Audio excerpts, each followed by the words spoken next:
I have found myself in Chinatown today. Chinatown is literally the only town in Manhattan, the borough, that is its own place in New York City. New York City is already its own place in the world, but on top of that, if for some reason in 2021 or beyond, this movie that you were watching now, you find yourself in New York City, this is a must-see place that you have to go to. You'll tend to have things like this Japanese cuisine and bar, but then you can go right across the street for a Dunkin' Donuts or a pharmacy. Now, of course, you have that Japanese place behind me, but the majority of what Chinatown is that Chinese, and most of the language here is spoken is Mandarin. Now, I do not know Mandarin, so I would definitely have a learning curve if I moved down here to Lower Manhattan, which I'm planning to do soon. You might as well. I'm not exactly sure what's going on here, but this restaurant behind me must be pretty good because there's a whole entire group waiting for the order to be called.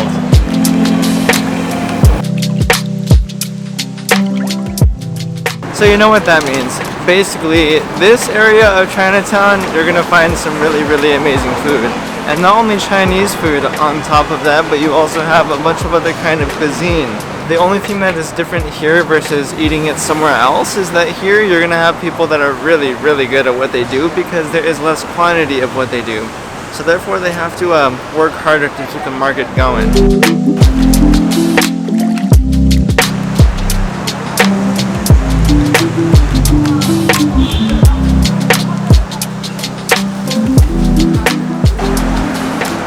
And on top of that, speaking of food, behind me here is fresh seafood.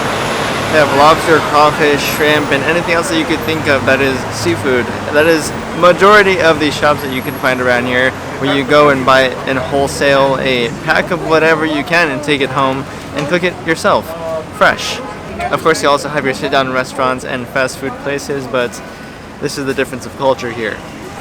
The only thing that is bad about New York City, or actually just being here and learning about everything, is that it's kind of a mesh of neighborhoods. And there's no specific place to justify that besides a sign, like Little Italy.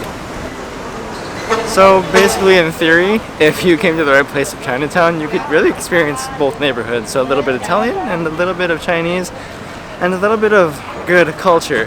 Now let me tell you a little bit about the living situation here, because it is you have to accept some things, definitely some sacrifices there. The thing about actually living here in Chinatown is you get the culture and you get beautiful scenery. Like these balloons. I'm actually uncultured and don't know what they're called, so forgive me. But these apartment complexes, these are really, really nice apartment complexes, and they come with a lot of different restaurants that you can see and go and eat and have fun with your friends. But they literally host like families of 7, because each of them are 4 to 6 bedrooms with 1 to 2 bathrooms available. So the situation is, you can kind of think about it like the East Village, where you sign a lease and you have to expect the smallest of bedrooms, the smallest of bathrooms, and a situation where you're mostly going to pay for the location, not really the living situation, because you're not going to have much space to live in the first place. Not including the rats and pests that you might encounter in your apartment, for that matter. Here's a little example. Behind me here is an ice store and about 4 different restaurants just below this apartment complex. That's the apartment complex there. But one of those windows is carrying only 1 bedroom, and the rest are probably facing the inside of the interior of the building, and behind that is an alleyway that leads to nowhere. I know. The orders that you should... Yeah, I don't know, I kept moving.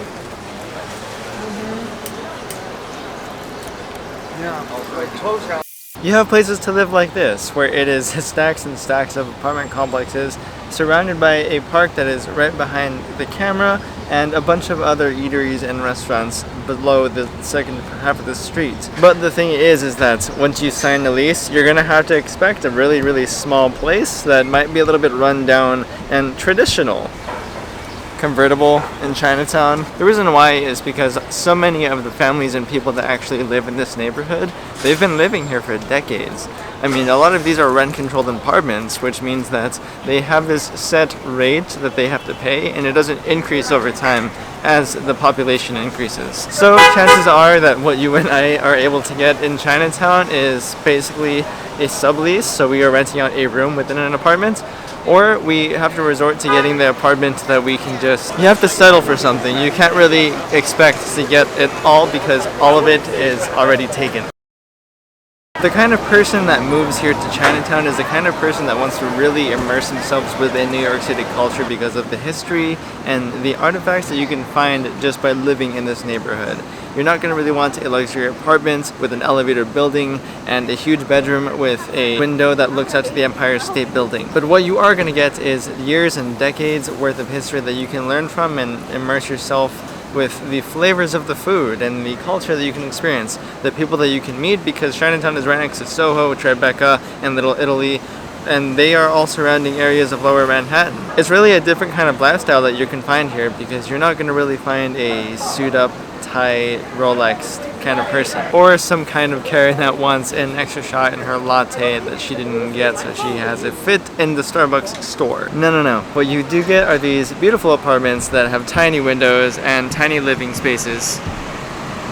And all of the noise and trash that comes with New York City, of course. If you ever look to move to New York City or visit New York City or want to find areas of New York City to really use to your advantage when you are visiting as a tourist, I definitely recommend coming to Chinatown because there is really no other place in the world that is just like this. People come here to create a life. People come here to change things and change themselves. The culture, the New York Chinese school, the people, they moved here and they made it theirs. Now it's just really up to us. What do we want? Do we want the elevator building and luxury Empire State View apartments? Or do we want Chinatown where you can get these small apartments with a bunch of different kinds of culture and friends and networking and food and tasty snacks that you can just have at your disposal fingertips.